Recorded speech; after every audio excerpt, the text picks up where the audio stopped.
Down from AT&T Park in San Francisco's Bayview district, a storm of sorts is brewing.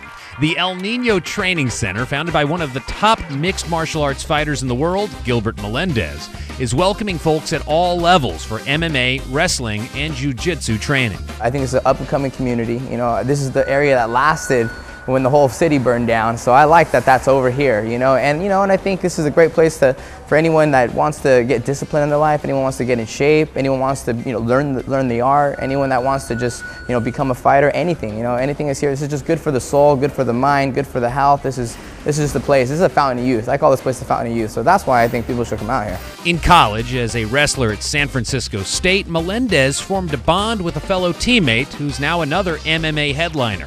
And to this day, he and Jake Shields train together and push each other. It's really important for fighters to have a home and a team, because it's like, this is a really tough sport, and there are a lot of guys that don't really have teams and do it individually, but I'm really fortunate to have a whole team of guys behind me that really, I've been with my team for years, so my guys truly care about getting me better.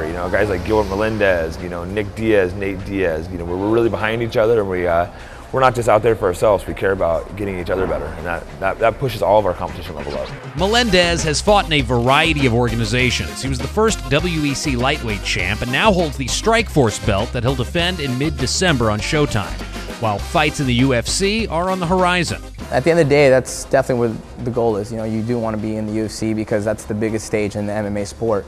And to get the recognition as the #1 fighter in the world, I'm going to have to beat the UFC champ, and that's definitely the goal.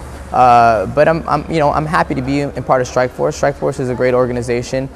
They put me on, they're going to put me as the main event, and I'm happy about it. He'll be watching the coming UFC 139 in San Jose closely because of what it represents. This card represents the UFC basically taking over the sport and making a statement that they're taking over the world. Obviously Strikeforce was a San Jose-based organization that did really great things for organizations, done great for me, but now they've been absorbed or they've been bought out by the UFC, and now they're working together, Showtime, UFC, and now we're able to have the UFC in San Jose, you know what I mean? So this is going to be great for the area and the community. I think it's going to be more accepted in California. Everyone's going to just see it all over. I don't think there's one place you're not going to be able to see the UFC, or not one city in California you're not going to be able to see the UFC now.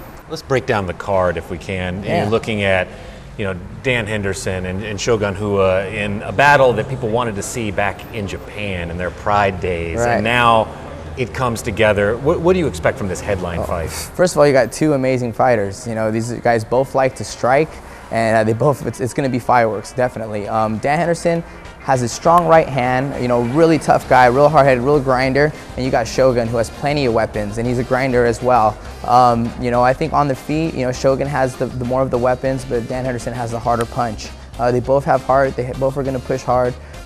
They both have, one's a superior wrestler grappler and one's a superior jiu-jitsu grappler. So it makes for a good matchup. But at the end of the day, Shogun sometimes is inconsistent. You see him look amazing sometimes, and sometimes he doesn't show up. So you don't know who shows up. But if they both show up, it's going to be a close fight. But I'm going to have to go my edge with Dan Henderson. Maybe I'm biased because I like him so much, but I think I'm going to go with Dan on that. But a very close fight. And he'll have an eye on another Bay Area fighter who just left Strikeforce to make his long-awaited debut in the UFC. This is huge for the city, this is huge for the Bay. We're counting on Kung Lee to represent for us out there, and I'm behind him 100%. I think this is a great matchup for him, a very good matchup for him. Wanderlei Silva is a very killer stand-up guy. He hasn't looked as hot in his last couple fights, but still the top of his game, still in the top 10 in his weight class, I would say. He's going to come in with his punches, and I think Kung Lee's going to be able to circle out and land some of those spinning back kicks, some of those push kicks, and some straight punches down the pipe. I think it'll be great for him. I think it's going to be a battle, though, because, the Axe Murderer is called the Axe Murderer for a reason. And until his next fight, Melendez will be hard at work at his home base. It's great. We got a good family, and I think that's what it starts with. You need your team. You got to hold people accountable. You need your team to get it. Sometimes guys have a problem getting their training partners. I never have that problem at all. Sometimes there's too many guys coming at me. It's horrible, Gilbert, thank you so much for joining us tonight. Thank you for having me. Appreciate it.